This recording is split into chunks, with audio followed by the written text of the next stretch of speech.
শীতকালের সেই সময় যাতে ঠান্ডা না লেগে যায় তাই জন্য নিজেকে ভালো মতো ঢেকে নিয়ে আজকে আমরা বেরিয়ে পড়েছিলাম সাবুদির আইবুড়ো ভাতের অনুষ্ঠানের জন্য।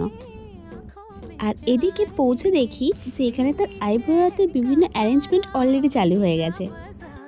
আর এইদিকে চলতে থাকে তার এই স্পেশাল মুহূর্তকে ক্যামেরাবন্দি করার পালা।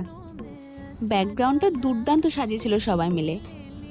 এরপর আমরাও বসে পড়ি মধ্যাহ্ন ভোজনের জন্য, যেখানে প্রথমেই ছিল ভাত, ডাল আর গরম গরম ধোয়া ওড়া তোপসে ফ্রাই, যেটা টেস্টে ছিল দুর্দান্ত। আর তার সাথে সঙ্গ দিতে ছিল চিতল মাছের মুইঠা, যেটা স্বাদে ছিল অপূর্ব।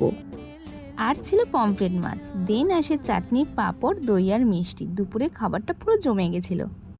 দেন কনের সাথে কিছু ফটোস আর ভিডিওস তুলে নিয়ে আমরা বেরিয়ে পড়ি আমাদের বাড়ির উদ্দেশ্যে। সন্ধ্যের দিকটায় পরন্ত সূর্যের আভায় চারিদিকটা দারুণ লাগছিল।